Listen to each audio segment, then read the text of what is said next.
All right, we're back. It's another Carolina podcast. Camp is officially over. Summer camp, fall camp, training camp, whatever you want to call it. We're recording this on a Wednesday. Carolina's got the day off, and yesterday was the final day of camp, which means tomorrow, Thursday, depending on when you are listening to this, is the first day of North Carolina prep, which means football season is here for like the fifth time this year. I think it was here during the spring. It was here during SEC Media Days. It was here during the first day of camp.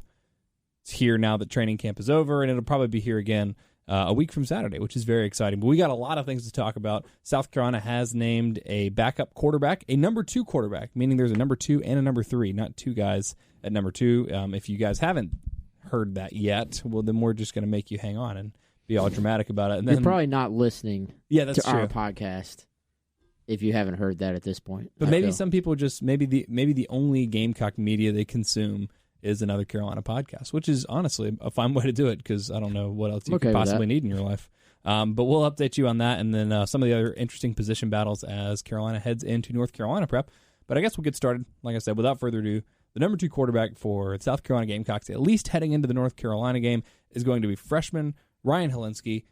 Not shocking news, although I will say, when it was finally announced, I had heard enough good things about Joyner throughout the course of training camp that I wasn't surprised that Hilinski won the job, but I was surprised that they went ahead and named it. I kind of thought that this was going to be a position battle that was going to run all the way up into the North Carolina game and maybe, throughout the course of the season. But it seemed like the coaching staff just wanted to have the number 2 guy ready. Was that y'all's take, or were you less surprised than I was?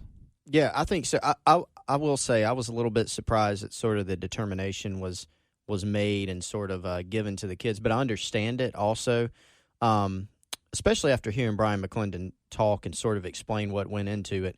I think it's better just in terms of communication with your kids on your team, team chemistry, et cetera, to be up front with the guys, about where they stand. And when you heard Brian McClendon speak after Tuesday afternoon's practice, he said, look, this is where we're at. Ryan's the number 2 guy. DeCarrion's still in there. And he said this isn't a final thing. I mean, you got to keep competing. Doesn't mean, if Ryan Hilinski comes out and say he gets an opportunity to play and doesn't do well, or say in practice, they're gonna continually assess practice all the time. And so if DeCarrion starts doing better, or someone else, then I'm sure they'll continue to reassess it. So I thought it made sense from that standpoint and wasn't super surprising. I mean, DeCarrion's made strides for sure as a passer, but Ryan Hilinski's been what they expected, what they anticipated as a former highly recruited guy out of California, and he's done some nice things too. And I know we heard the last of the 2 scrimmages that they had in preseason, Ryan Hilinski had a very good day. So from that standpoint, sort of built up some momentum. Well, the physicality was never in question with him, but it was, how quickly could he grasp the offense as a freshman? Because that's a lot to take in when you're just, coming to a college campus for the first time in your life. So I think that was something that Dan Werner said Monday morning when they made it official, when they told the kids. Dan Werner just talked about how well he had already grasped the offense, which, seemed to be the difference here because, again, the physical tools, there was never any question. He was the heir apparent to Jake Bentley in terms of skill set, in terms of, everything that you're looking for in a, that type of quarterback. And then when he had the offense under his belt, it all made sense. But from my perspective, and you're right when you say, Chris, that the position battle is never over. There's a number 2 and a number 3, but that's why I feel like there's no rush to go ahead and name the number 2. Just let those guys think that they're both number 2 and let them compete and push each other, because now you've sort of created that almost false hierarchy, right? Well, I think it goes back into the logistics of it as well. In practice, especially when you get to a game week, in training camp or whatever we're calling it, you can get just pretty much everybody reps and just split them all up, and you're working on so many different things. On a game week, you really have to narrow your focus to, really a package of plays, a segment of your playbook that you're working on. You have a limited number of reps, and I think you want to have that clear backup guy ready and taking backup reps as opposed to having to split the backup reps with somebody else. So, I think just from a coaching philosophy standpoint, that goes into it. And then like Chris said, I think it would have been easy to sort of just I don't want to say leave those guys hanging, but in a way, yes, to sort of, especially in today's college football landscape where quarterbacks transfer all the time. It'd have been easy to just be like, yeah, that you guys keep battling it out. We're not going to name one, but I'll read McClendon's quote to you. When you approach not just him, but anybody with that news, you have to make sure that they do a good job digesting it and understanding it. It has to be clearly communicated, and I think we did a good job of that. You want to make sure, especially with a guy in his position, that he wants to take on any other role he might take, whether that's backing up, third-string quarterback, or something else, which is when McClendon sort of started to refer to the possibility of, Joyner helping in other positions. But, I think just giving the complexity of the situation, the fact that Joyner has the ability to play other positions but has made it clear that he wants to play quarterback, the fact that the school year starts on Thursday, I think you would have to say they 100% did right by the kid here in this case. You told him straight up where things are, which is a big step. B, you told him before the school year starts, which technically if Joyner just wanted to leave, he could be in the transfer portal on Monday and start school at another place and use this as his sit-out year. Nobody can say that Brian McClendon, Will Muschamp, Dan Warner did wrong by to carry on Joyner. I think they both guys competed all offseason. This battle has gone through the spring, through the summer, now into fall camp, and they said basically from the beginning they wanted to name a number 2 at this point. So they stuck to that plan. It was a close battle, but it sounded like from what McClendon was saying, it was close, but it was a pretty clear answer in their eyes for what they were looking for from the number 2.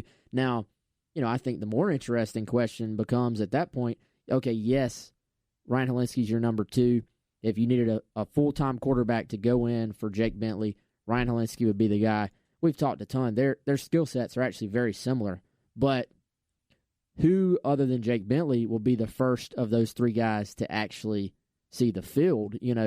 There's clearly a case to be made that Jake Bentley's your 1, Helinski's your 2, but Joyner may actually see the football field before Ryan Helinski does. Right, and then that becomes the interesting question is what happens, because as you mentioned, the coaching staff making this announcement on Monday, telling the kids and telling the media, giving Joyner the day off on Monday to process it, which is great because they, acknowledge, hey, this is really hard. This is what this kid's been working for his entire time here at Carolina, so that's tough. He was back at practice on Tuesday.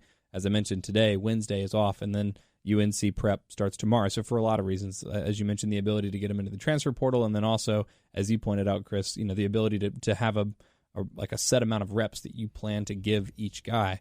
And then also a couple days for them to figure out, what is the best fit for him if he does choose to stay on the football team, which he seems to have made that determination. And if you read the message boards, it seems like DeCarrion Joyner is going to start the season at pretty much every position except for maybe kicker. I mean, people are like, oh, make him a linebacker, make him a defensive back, make him a running back, make him a wide receiver. I don't know how feasible any of those options, how feasible any of those options actually is, because any is singular. But that doesn't rule out the possibility of, we'll call it the Wildcat just, for the sake of simplicity, but just other ways of working him into the field. He's not going to be a running back 1. He doesn't have time to learn, the running back position and all the plays and all the responsibilities there. There's a lot of competitiveness at running back. There's a lot of, competition already at wide receiver. He doesn't have time to learn that position. But how are you picking your spots and how are you getting him on the field? Because it seems like the coaching staff is still invested in that. And it makes sense because he's clearly a good athlete. You want to have him on the field if you can. It's just a matter of where does he fit in most easily with the offense. Yeah, and I'll steal a bit from Chris's reporting this morning. By the way, if you guys want to read more on Joyner, check that out. We've got, I think, some good stuff about the entire situation. But it's GamecockCentral.com. Yeah, like we already knew, he was at practice on Tuesday. He was out there. And from everything we've heard, he's had a good attitude about it to this point. He took his day, digested it. That's the word McClendon used. But then has really been open to anything.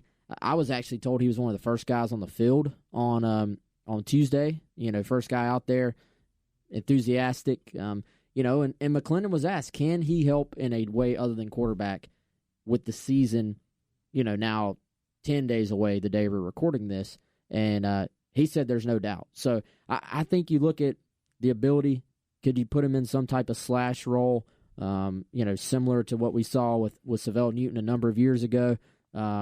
He would open up some possibilities for you just having him on the field at other spots. Or even what Deebo Samuel did last year, or, Pharaoh Cooper did a couple years before that. Again, not even necessarily like a wildcat or a running back, but if you were to put Jake Bentley and DeCarrion Joyner next to each other in the backfield, that just opens up a whole world of possibility, and it's different than just having, Tavian Feaster, Rico Dowdle, Mon Denson back there, because he's still more of a threat than Mon Denson, than whoever else they want to put back there with Bentley. So that at least presents some interesting options and forces the defense to adjust. Yeah, I think you sort of put together some things that work off of each other, and then you build upon that. I think he could easily do some things in the slot as well for this team. There's a lot you can do, and just putting him out there opens up some other elements, and you have the ability to get creative. I think this is a upperclassman offense for the most part, so I don't think you're worried about sort of overwhelming the rest of the offense by installing too much. I think sometimes coaches are a little bit worried about and putting in too much stuff. This is an upperclassman offense. I think they're going to be very multiple, very diverse in what they do.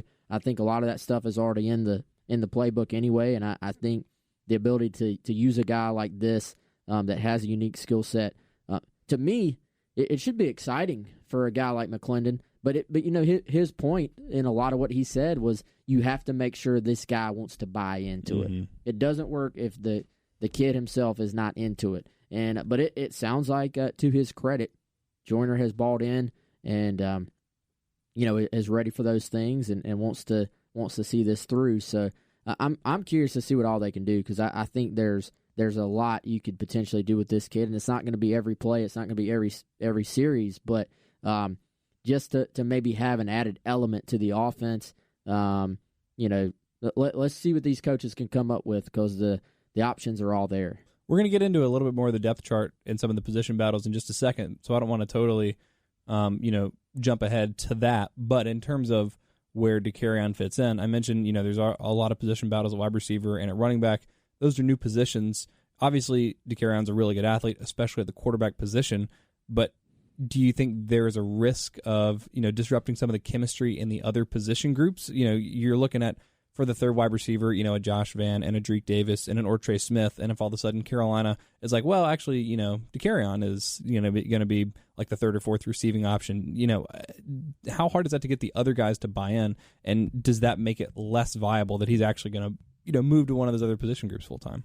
I think it's probably more situational with DeCarrion. I mean, it's hard to envision him being, sort of crafted and made into a number 3 or number 4 receiver, in 10 days or even throughout the season. It's just completely different. It's not something he's done. I mean, he's comfortable with the ball in his hands. He's comfortable in the open field. But, so I don't really think it'll disrupt anything from that standpoint, be more of a situational deal, probably. I think we're sort of speculating on when, how he may be used, et cetera. But that's what I would think on it. I think, for the most part, you're still going to see your base guys. You're still going to see Jake Bentley playing quarterback. You're going to see Brian Edwards and Shi Smith, and then a third receiver, and whoever's at tight end, whoever's at running back.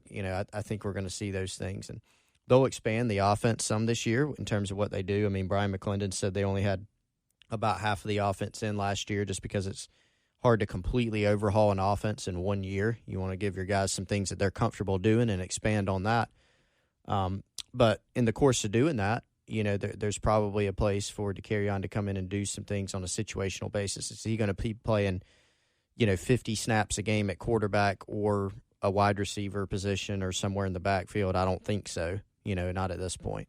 Yeah, and it's all like everything in life. It's all about balance. It's, how do you keep those guys happy, but also how do you keep DeCarrion happy, and how do you maximize what he can do to your offense? And it's always going to be a matter, if they're getting him on the field, they're taking snaps from someone else, and they just have to make sure that it's worth it in terms of, again, the chemistry of the team, and also, not necessarily putting DeCarrion out there if he's not going to be any better than the guys that would be ahead of him, which, that's the impossible task for the coaching staff. But we've seen them convince guys to buy in. I mean, A.J. Turner's, a defensive back right now. I think even more than he's a running back. I don't know if y'all have any more insight in terms of where he's been repping in practice, but it seems like he is going to be playing a lot more defensive back than running back this year. The coaching staff got him to buy in, and they deserve credit for that. And I think that has, that should have earned their trust in terms of how they deal with similar situations going forward. And it is different. Quarterback is a unique position from that standpoint because if you're asking a quarterback to do something other than quarterback, it's always a little bit of a different dynamic. There's typically less of them on a roster from a scholarship standpoint. They typically are quarterbacks by trade, and that's what they want to do. And so if they're either not playing or you want them to do something a little bit different or you want them to outright change positions, that always creates a little bit of a different dynamic. I mean, and that's a good point on A.J., but you also look at A.J., I mean, he had some offers to play DB out of high school. He did it a little bit last year, and he's always been a special teams guy. So, and he's a team player. He's a guy that the staff loves because of his versatility and his willingness to do that. But, with quarterbacks, it's a little bit different than having, a receiver play defensive back or vice versa. I mean, we saw Darius Rush went from, receiver to defensive back. MJ Webb went from the defensive line to the offensive line. Been some guys in Carolina's recent history that have changed positions and have really gone on to a lot of success. Melvin Ingram from linebacker to defensive line. Corey Robinson went from O-line to D-line to O-line. Is that right, Wes? I think that was the progression. Yeah. So, you're right, Pearson. I mean, just getting guys to buy into it, showing them the reasons for it, but a little bit of a different dynamic at quarterback. But DeCarrion, like Wes said, has a great attitude about it. And by the way, side note, I've heard the Darius Rush move has actually gone pretty smooth as well. He's a guy who could eventually help there at cornerback. And, I think also worth pointing out, DeCarrion's very loved by his teammates. When they see how hard he's worked this offseason, that's why I don't think you really worry, about him disrupting the other position rooms, just because this is a quarterback room that's in a very good place, I think, as far as the chemistry, as far as the teammates sort of buying into him. They love this kid, and he's worked his tail off, and he's improved a lot. I think, if a guy hadn't maybe done everything that was asked of him, and then he gets the number 3 job, I don't know if a coaching staff necessarily goes to the lengths that they have to make sure that everything is so clearly communicated and so smoothly handled. Calling his high school head coach and keeping him in the loop about what's going on and why the decision was made, given DeCarrion the day off. It's very clear that everyone around him believes he did what was asked of him this offseason. He has improved. He's become a much better passer. In this case, it just wasn't enough yet to unseat Ryan Helinski. And, I'm sure that hurts. I'm sure that was a rough day for DeCarrion Joyner, but for him to bounce back so quickly, I think says a lot about him. And, and like Brian McClendon said, this is the number 2 spot going into the season. It's like any other position. It can change very, very quickly. So I think you wanted to have a clear number 2 going into the season. Ryan Helinski is that. But, if Joyner outperforms him for the first 3 weeks of the season in practice, then all of a sudden, he's the number 2 guy. That's all I got. Cool. Good. So, yeah, and then the other big question I have, other than, where does Joyner end up? Where does he help the team? Where does the coaching staff try to slot him? The next question I have, and this probably won't be answered for, at least a couple weeks, but how long is it before Helinski overtakes Bentley as well? And I'm just, like 3 hours, 5 hours. No. Are you going to acknowledge this? No. It's the divide right now, I believe, is significant. Can we just have fun with this, though? No? No. Cool. All right. Nope. Doing the podcast here with a couple of fun suckers. Hope you guys are playing along at home and placing bets on when Ryan Helinski's going to be the starter. Well, maybe. We don't know. Jake Bentley, I'm not going to say he's a practice hero, but he's been very inconsistent over the course of the season. He gets 2 up and down. Maybe Helinski comes in and he's absolutely unflappable. He's just Mr. Consistency once he gets in there.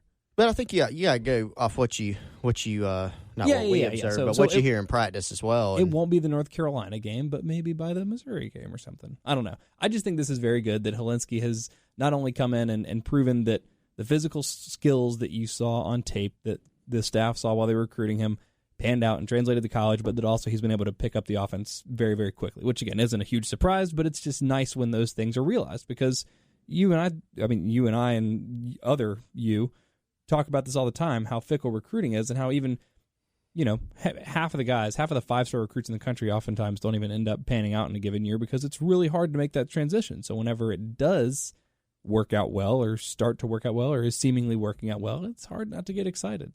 But anyways, that's the quarterback position. Ryan Hilinski's number 2. Zakarian Joyner number 3 right now. Let's move into a couple other position battles again as camp is finishing up, as Carolina moves into North Carolina prep. And we'll start with the guy that's closest to the quarterback that was a position battle we were monitoring closely heading into camp that seems pretty resolved at this point, and that's the center battle. It was Chandler Farrell and Hank Manos going into camp. Chandler Farrell, I think pretty early on, started repping with tight ends, which ended up being sort of a fortuitous move after Keel Pollard broke his neck, is now out for the season and has finished his football career. We didn't get a chance to talk about that last week, but obviously wish him all the best. That sounds like the scariest thing ever, to break your neck. And then when I saw the initial report, it was like, oh, he's going to be out 4 to 6 weeks. I was like, oh, when you break your neck, you're supposed to be paralyzed. So obviously great for Keel that he is okay, that even if he wanted to play football, he would have only been out 4 to 6 weeks. He's, up and moving. He, there's no long-term damage or anything like that, which is, terrific for him. But that Chandler Farrell move to tight end seems a little bit more fortuitous. You have a little bit more depth there, and then that kind of leaves Hank Manos as the guy at center. Was this a matter of Farrell fitting better at tight end, or Manos just blowing him away in terms of the position battle early? Well, I think also worth pointing out before we move on from Keel that it might have actually been a blessing in disguise because they were able to find the cyst, right? That possibly would have never been found otherwise. So the initial injury wasn't really that bad, but when they did additional tests, that's when they found the cyst on his spine, which led to this. And, I'm sure people have seen it by now, but the video of Muschamp, sort of inviting Coach Pollard, as they're calling him now, over to break the team down at the end of practice the other day. A pretty sweet moment. And you can tell, man, Keel is a great kid. He, is loved by his teammates as well, and I think is, going to be a great coach for them one day. So you feel for the kid. I'm sure he'll have some rough moments this year watching, but seems to have attacked this moment head on. But yeah, back to center. I think it sounds to me like Hank Manos was going to win that job. You love Chandler Farrell, one of the hardest working dudes on the team. That's been the sort of deal on him since he arrived. Walk on, who's earned a scholarship. Sort of the underdog guy, and that has just fought his way in there. But yeah, I think Hank was always going to win this spot. And I thought it was interesting. I felt like South Carolina was is more talented on the offensive line at this point than they have been in recent years, but that the inexperience may mean that we don't quite see that play out at the beginning of the year. Mm-hmm. And then McClendon said something very similar on Tuesday when they were talking about the interior of the line. He said, look, we're probably more talented there, but we're way less experienced there. And so for one, I was like, okay, so I'm not wrong to think that. That's what they're thinking as well. But two, I'm very curious to see that center spot, the right guard spot. I think all the other spots you feel really good about. Dylan Wanham is probably a guy that is one of the better players on the team that we don't really talk about, I guess, because of his position. Za'Darius Hutchinson, probably set up for a very good year at left tackle. You know what you get with Donnell Stanley, assuming that he's healthy and able to be full go. But those other two spots, I think South Carolina will be fine there. But there may be some growing pains as this offensive line comes together, in my opinion. Well, Chris. It's encouraging for me, and should be for Carolina fans, that the coaching staff seems to be as high in terms of just like the raw ability of the offensive line. But I have to say, I felt better about last year's O-line going into the season than I do about this one. And again, maybe it comes down to the depth issue, but you have Zach Bailey, who was a 4-year starter at Carolina. You have Donnell Stanley. Again, we know what he can do. Sedarius Hutcherson really emerging as a solid guy. Dylan Wanham, I guess that was like halfway through the season, but even then, you felt pretty good with Blake Camper at the right tackle. And then Dennis Daly, who's like earnestly competing for a starting job with the Carolina Panthers right now. I mean, the talent on that unit was awesome. I was a little bit afraid of the drop-off, but again, the coaching staff seems to be encouraged, and to hear them say rather that this unit may be more talented than last year's. I mean, if you're a Carolina fan, you have to be like terrified at how like dangerously optimistic that is. Well, I mean, you lose to NFL caliber guys, off the offensive line at a couple critical positions, interior and then left tackle. That's obviously going to create a question. And so, I mean, even with Sedarius Hutcherson, who's a guy who, quite frankly, is going to have a chance to go play in the NFL maybe as soon as after this season, even moving a guy with his ability over there, Will Muschamp still counted it in the preseason as a concern just because you are moving a guy over there. You're losing your starter, 2-year starter over there, and you're moving a guy who, doesn't have as much experience there. Now, he's rep there in his career, but, it's different than going into the preseason being the guy there and then being the guy there for the duration of a very tough schedule. So it does create a question. And then you're breaking in, new starters at right guard, a new starter at center. But they do have some guys there. I mean, Eric Douglas has been around a while. Javon Gwynn is very strong, has a lot of ability. Same thing with Hank Manos. Those guys have come a long way. There's always that inexperience factor. You're not playing a senior. You're playing a couple redshirt freshmen in there maybe, or a guy in Douglas who's been around a while but doesn't have a ton of game experience. But they definitely feel good about the guys there. And even some of the others. I mean, Jordan Rhodes, is another guy that's shown some things on the offensive line as well that can help on the interior maybe. The other position battle, and we've touched on it already, just the other area of relative inexperience for Carolina is that right guard spot. Going into camp, it was sort of Javon Gwynn or Eric Douglas. Seems like Eric Douglas has taken control of that position battle, also going to be the backup center, and according to the coaching staff, can play all 5 positions on the offensive line, which is outstanding. I don't want to say surprised because if you read the updates, you hear what the coaches are saying. Douglas had a very good camp, but I just remember, this time last year, the coaching staff being very, very high on Javon Gwynn. And again, this probably has less to do with him and more to do with Douglas, and may also go back to the coaching staff's point about just the amount of talent on this offensive line in sort of like disproportionate relation to the experience, because I think they're still very high on Gwynn, and I think that's a really good option for your backup, but I think that speaks very, very highly of Eric Douglas, who's able to come in and win that outright. I think if the first game were tomorrow, he would be starting at right guard. Yeah, and I think it's just a sort of speaks to how hard he's worked and the development he's made in the weight room, I think specifically adding strength, adding size. And right now he's a starter at right guard, but he's the backup at every single other spot. So that's a very, as much as they talk about cross-training guys at that position, that's pretty unique for a guy to be the backup, and them to feel good about him as the backup at every single spot. I think in any other position, Douglas would come in and then Gwynn would roll in at right guard. So Gwynn's sort of the sixth guy, regardless of who would go down. I think at this point, they can always slide Donnell Stanley to center if they want and put Douglas in at left guard and bring Gwynn in at right guard. However they want to structure it, those guys are sort of the next in line. And I think that's another situation there where, that sort of speaks to their situation at offensive tackle. I think you feel pretty good about the starters, as we said, but behind them, I think on the literal depth chart, you would see 2 freshmen listed in Jalen Nichols and Ja'Kai Moore at this point. And at some point, those guys are going to be asked to go play, I think. So the line's going to be very interesting, not just where it is right now, but, how it sort of plays out as the year progresses. The other position battle I guess we got 2 more on the offensive side of the ball, but I think the one that probably people were most focused on heading into camp is going to be the running back position. So many running backs, a bunch of seniors. A.J. Turner sort of moving to the other side of the ball, helped clear that up a little bit, and then Tavian Feaster officially became a Gamecock, muddying the water then a little bit. I'll just ask you straight up, if the game were tomorrow, who's getting the first snap at running back? Go ahead. I'm still not sure. I know Feaster took a bunch of first-team reps, I was told, in the scrimmage Saturday, but Rico Dowdle did not play in the scrimmage Saturday. And then listening to McClendon talk on Tuesday, I lean Rico Dowdle, even though he's been banged up a bit.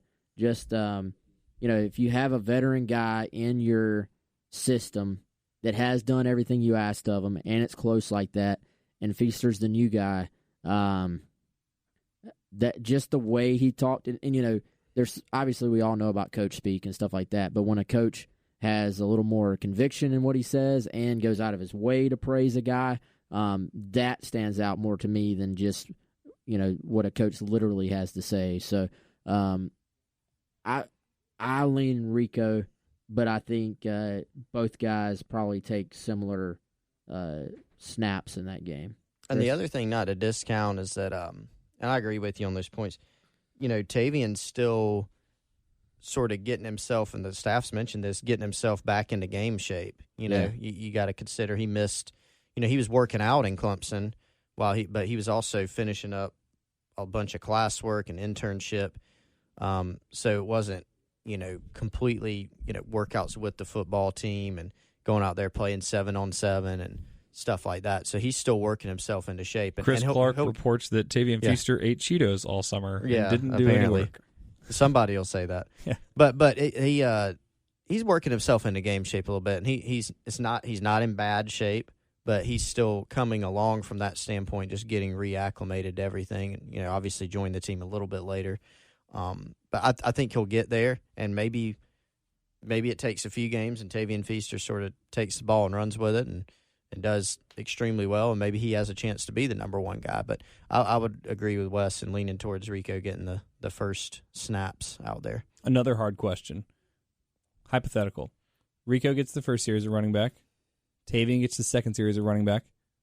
Next guy up, Mon or Kevin? Next guy is Rico again. Yeah, Rico again. No. But let's say both of those guys are like, no, I'm good. I'm done for today. I would say mine still. Yeah. Yeah. By the end of the year? Yeah, by the end of the year, Harris could. But he's not there yet? My guess would be no. Yeah, I think Denson's just a senior. Yeah, he's a senior, and he's been there. He's done what what's asked of him. Oh, okay, all right, very good. All right, last position battle on the offense that I wanted to talk about today. That third receiver for Carolina. You have three good options, all guys with experience. Although Drake Davis, I guess, a little bit less than Josh Van and Ortre, just because he's been dealing with injury for his entire career. But I feel like Randricus Davis might be Will Muschamp's favorite player ever. Just the amount of time that he spends talking about him, I guess, proportional to his statistical production, his production on the field. Which one of those guys, or somebody else, maybe XL, maybe someone else that we haven't mentioned, but going into camp, it was obviously Shi Smith and Bryan, and who was going to be Carolina's third receiver when they're in 11 personnel, which they're going to spend a lot of time in. Who is it right now? Van, I would say. Don't you think? I know Wes loves Van. Well, and the funny thing is, then I hear Ortre's had a great camp. And was awesome as a freshman. People forget. It's like forgot about Dre just because he missed all of last year.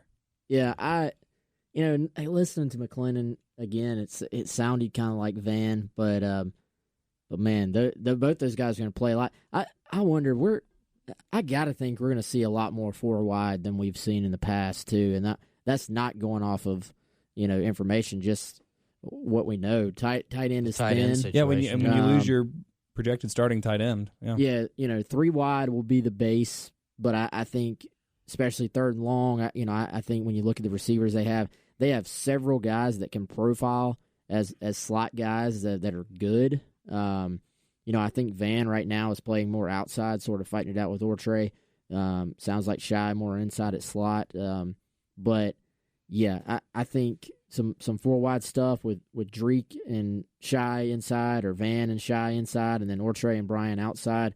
You got to think you're going to see more of that. So right now, maybe Van, but I think all those guys are going to play a lot. I think Xavier Legette eventually is going to play a pretty good bit. He's had a great camp. XL. There's a lot of talk. He may be the next great South Carolina wide receiver. So, I don't even think that's exaggeration. I think the kid's got a chance to be outstanding. So, he's making highlight reel catches in practice. And he is Randy Moss's son, so that makes sense. Going up against the... I just made that up, sorry. Going up against, like, the, top DBs, too, playing, against Izzy, against Horn, making plays. This guy's going to be really good. So that position, I wrote this the other day in a confidential. That position, I was like, man, nobody's talking about the fact that the receivers are going to miss Debo way more than everybody's letting on. And now the more I hear about the receivers and what they've done in practice and the development of guys, receiver might end up being a strength on this team, I think. I'm excited for XL. I remember this was a couple weeks ago. Eric Kimry, who's co-hosting the local show with me on 107.5, got a chance to go to practice because he's an alum. He played on the team, so he gets a little more, just a little bit more insider access than we do. And that was the one takeaway. I'd heard the name, but nothing about him. And he was like, dude, XL. And I was like, all right. So I got really hyped for that. All right, on the defensive side of the ball, the corners are set. The linebackers, I think, seem mostly set at this point. And, it wasn't, I don't even want to file it in the category of necessarily like position battle, because I think what they've done is they've taken both of the guys that were going to be playing Mike, and they're just going to put them both on the field, and Ernest Jones and TJ Brunson move Brunson over to the will.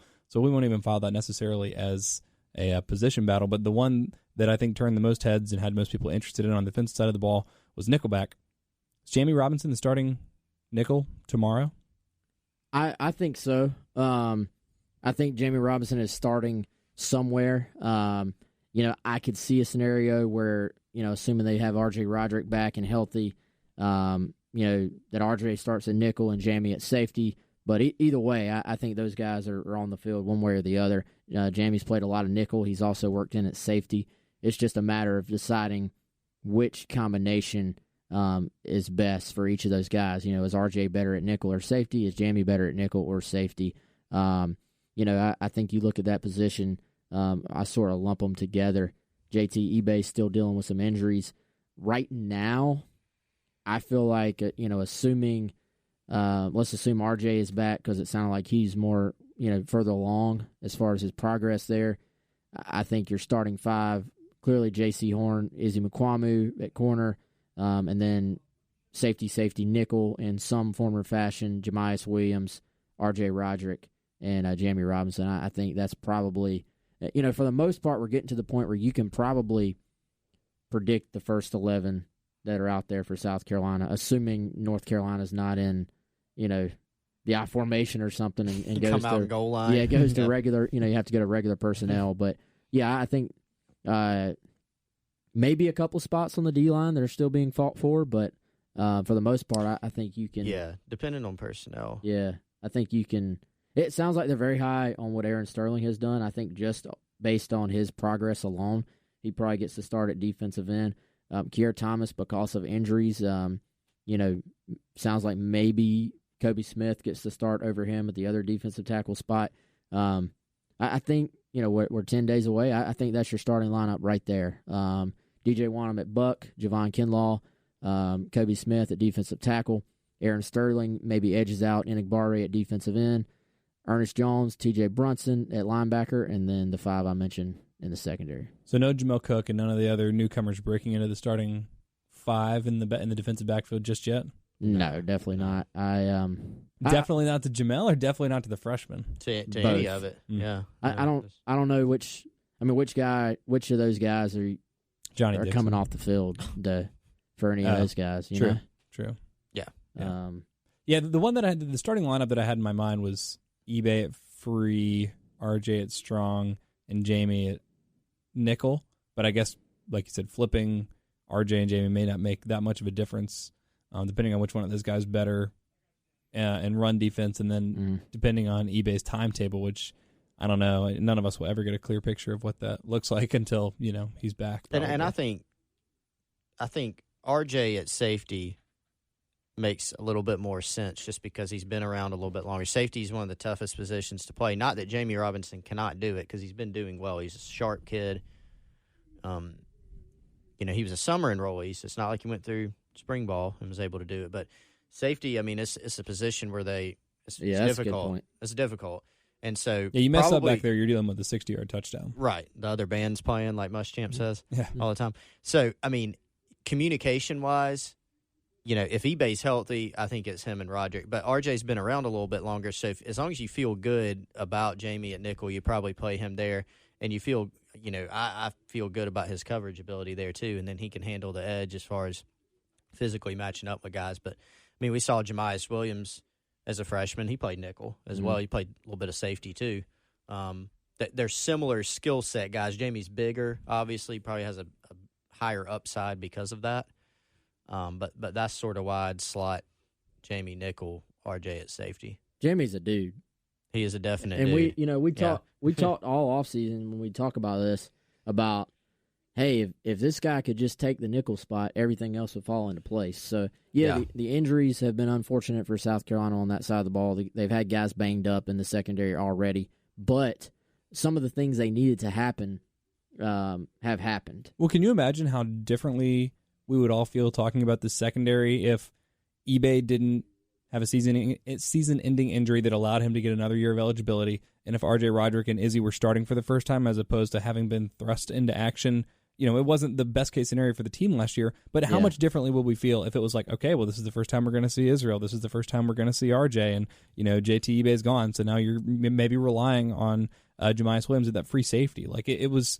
Even at the time, it was something you could look at and say, well, this is not a good situation, but how do you spin this positively? You're getting reps and you're building for next year. And I know people are looking at the schedule this year and saying next year's the year anyways, but I think, so there's some of that going on last year as well, where it's like, well, look what you could have next year. And with these freshmen coming along like they are, I'm surprised I haven't heard a little bit more about Cam Smith, too, because I thought he was one that was, physically going to be ready for it. But I guess it's hard when you have, we mentioned the 5 starters. That's not including Jamel Cook, who's now been around the program for longer than the rest of those guys, and you got some other bodies back there. But the talent back there's no shortage of it. It's just a matter of bringing the rest of the guys along in terms of grasping all the defensive concepts, I think. Yeah, and I don't think it's a statement on that those guys aren't doing well, the freshmen, Cam Smith and Johnny Dixon. But, it's just a situation where they're not going to overtake one of those other guys right now. It's basically 4 guys vying for one position because between Jemias, RJ, and JT, like 2 of those 3 guys should be starting at safety. And if RJ's not starting at nickel, it's not because he's necessarily been beat out by one of those guys for the strong safety. It's because he's a better option at nickel. Yeah, so you have 2 of those 3 guys at 2 of those 3 positions and then 4 guys vying for one. And Shiloh, has repped it. Shiloh Sanders has repped at corner and nickel and safety. He can do several of those things. But, those guys, all 4 freshmen could see the field. Jamie's going to play the most, I think. But they could all 4 see the field. But, when you're just looking at the guys they got on the roster, they want to find the best 5. And the best 5, I think, is the guys that we've laid out here. As long as JT's healthy and ready to go. Whenever he is, I think he'll be in there.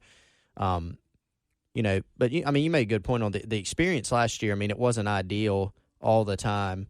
JC was one of their better guys, especially by the end of the year. Freshman All-American, heck yeah. So, but it wasn't ideal to play R.J. Roderick last year as much as he played. It wasn't ideal to play. Jalen Dickerson's going to miss the season, but he was inexperienced, at the time when they had to play him a ton. They were missing, I think, 6 safeties that they were counting on in preseason at one point. It wasn't ideal to play Enigbare at 265 as a defensive tackle or to play Rick Sandage, even as highly touted as he was inside. It wasn't ideal to play him as much, but they played and because they had to. And now they do have it. It sort of stunk for them last year, but now they have that benefit of those guys having played going into this season, and everybody will be better for it, I think. I'm excited. Next time we talk, it'll be game week. We're going to have freaking North Carolina to talk about. Can't wait for that.